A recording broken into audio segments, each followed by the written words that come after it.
Hi, this is Shelley with the Gray Wren Sewing and Crafts on Etsy and the Gray Wren Sewing and Crafts on Facebook.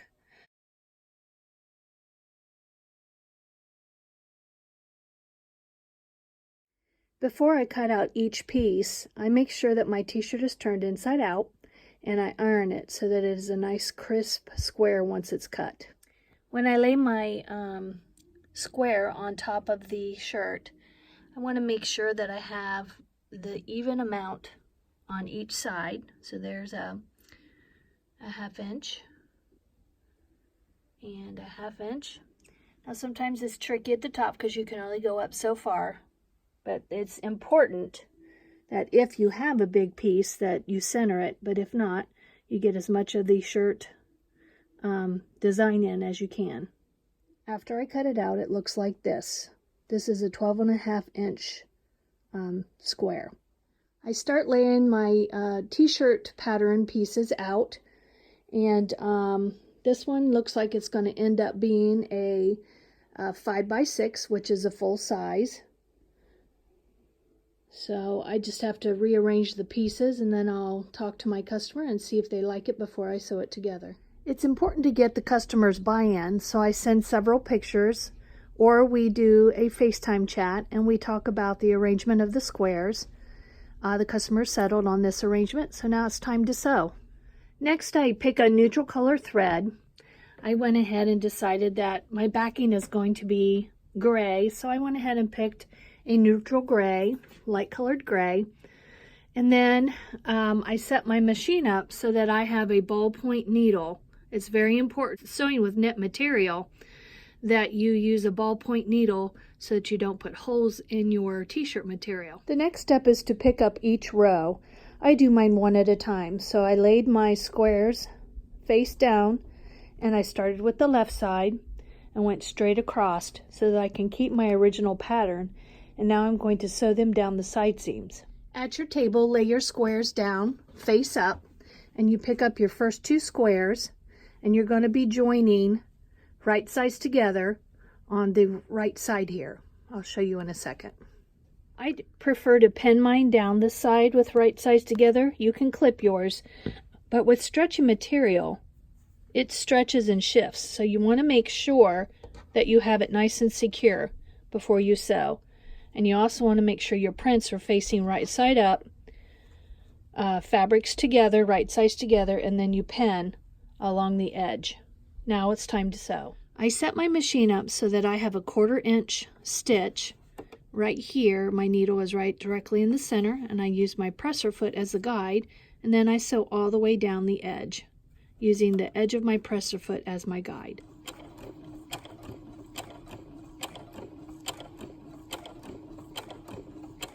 When you're done, you should have a nice seam like this on the front, and then on the back your seam will lay open like this.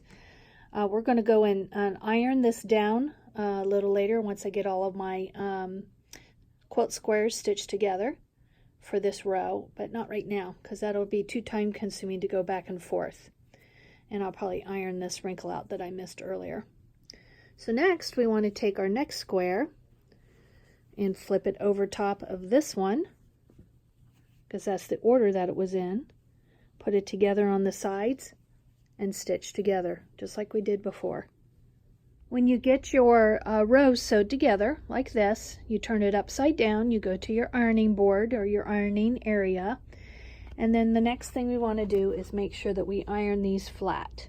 You open up your seam and just give it a nice little press on each seam. It will look like this, nice and flat, and notice how my edges are even here. They're even all the way down. That's very, very important. If you don't have them even, then you're going to have a crooked quilt when you're done.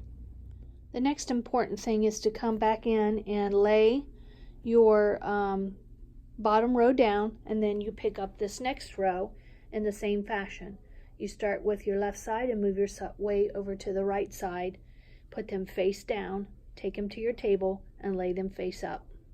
So now the second row is back at my table for sewing, and I start the process all over again. Do this for all of your rows. Sew them together, iron them, lay them back down in the same spots until you have all rows sewn. Now all of my single squares are sewn together by rows, and I'm going to start from the bottom. I'm going to take my bottom row and flip it up on top of each other. Just my bottom row to my second row, like this. And then I'm going to sew down this line. Start at a seam, and I make sure my panels are right sized together, of course. So I go to the first seam and I pin it to get this exactly in the right position that I need it, so that when I sew it, my seam will be in a perfect alignment. So I pin all my seams first, and then I'll pin down and make sure I ease it in and get all of the pins nice and straight along with the seam line. My seam, and then I worked my way down. And it should fit perfectly because you have a perfect 12 by 12 square. Okay, so you do the same thing down the long row of stitches and sew it together. When you open up your quilt, so far, this is what you will have, and they will be perfectly aligned in the corners. Now you want to go over to the ironing board and iron this long row of seam, iron it flat. Generally, this is when I bring my big ironing board out so that I can start ironing bigger pieces together. So you just iron down the seam flat just like you did before. This is the look that you're going for once you iron it down flat. And typically, I just take the tip of my iron instead of my whole iron, because you've already ironed all your pieces. It's just easier to do the tip. So next you take your third row and you lay it down on your second row from the bottom, just like this, upside down, right sides together. And we're going to sew that seam. The bottom 3 sections sewn together. So now I'm going to sew the top 3 together. The reason I'm not putting that 4th row down here on this 3rd row is because my quilt is starting to get too big. So I'll do it in sections. So I'll start from the top, fold it down to the row 2, and sew down the side seam. Okay, so now I have the top 3 rows and the bottom 3 rows. I'm going to take my top, flip it over, and lay it on top of the bottom section.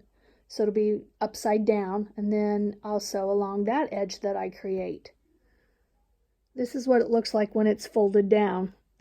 And then this top section right here, I'll pin it just like I did the first time and stitch along that edge. Next I buy Cuddle fleece. This is Blizzard fleece from Joann Fabrics, and luckily it is wide enough once you open it up to do it in one piece with no seam down the middle, which is very nice.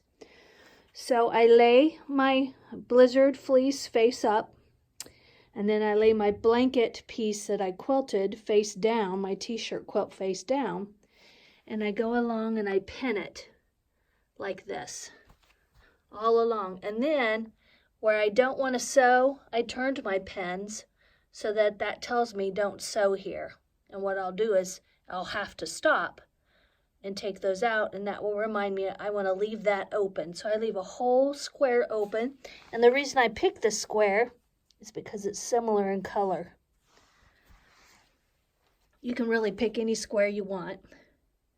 So I pin all around, and then once I pin all around, I am going to take my shoes off and step in, and I'm going to put a pin here, and a pin here, and a pin here, and just all around every so often, just to hold it in place while I sew. Now, one thing I don't know if you've noticed why I'm sewing, when I always place my pins like this and not right up against the edge, but I can actually sew without taking those pins out. And I just keep sewing and sewing and sewing. Some say don't sew over pins because you'll get them stuck and break a needle. That happens every once in a while, but for the effort and the time that it takes to take all the pins out, it's not worth it to me.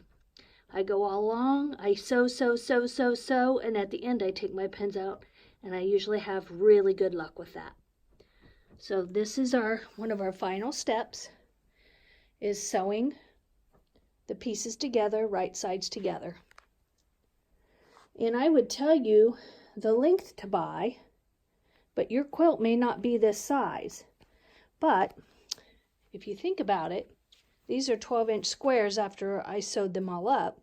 So I have 1, 2, 3, 4, 5, 6 feet. So I need at least 6 feet long with a hangover of about 1.5 inches. So you want to make sure that you get plenty of length of blizzard fleece, and then it's wide enough. I got very lucky with how wide it was. So no seams down the center. Once I have everything pinned down, then I take it over to my sewing machine and I start where my pins are flat so that I don't sew this section. I start right here. This I will cut off once I sew, but I always leave myself plenty just in case things shift. So I'll go ahead and sew 1/4 inch in, which means that my needle is in the middle, and I use my presser foot as my guide, and I just sew right along this edge. And I'll do that all the way around, and then when I come back to this side of the quilt, I will stop right here and backstitch, and this will be open. And this is where I will turn my blanket.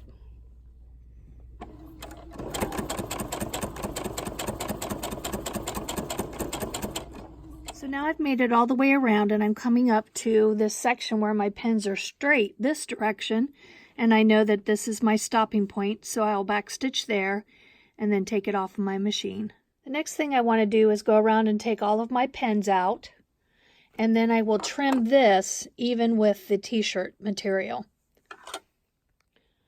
So now I'm just taking my border that I had left over, and I'm just trimming it very close to the t-shirt area here. I would cut and show you at the same time, but I'm not that handy with the video yet. So I'm just cutting off the edges real close to the t-shirt material, and when I get to the corners, I will snip the corner diagonal like this, close to the stitching on every corner. Once you're ready to turn after you've trimmed, you reach inside and you reach all the way down to the bottom, which I already have, and you start pulling it out like this until you turn it right side out. Okay, so I have my quilt turned right side out again, and it's very important that you poke the corners out with your fingers. Make sure you got a nice crisp corner. And the next thing you want to do is fold this piece in to have a nice seam here, a nice closure, and we're going to pin it. And then I'm going to pin all the way around once again, because I'm going to stitch a 1/4 inch border around, and that just helps hold the pieces in place around the edges so that you don't have too much movement. You're still going to have quite a bit of movement in the center, but you don't want them around the edges. So that's my next step. Now I have it pinned all the way around again, and I'm going to sew a 1/4 inch seam allowance, a border all the way around. This is where I turned the blanket at, and you can't tell. It's just going to be sewn right across, and then we will be done. When you're done stitching, it should look like this, and it gives you a nice finished edge. Now you're done with your quilt, your t-shirt quilt. Here is your finished quilt. If you like what you see, please like and subscribe, and hit the comment section down below. Let me know if there's anything else that you would like me to make, and I'll try to make a video on it. Hope you enjoyed this video. Thank you.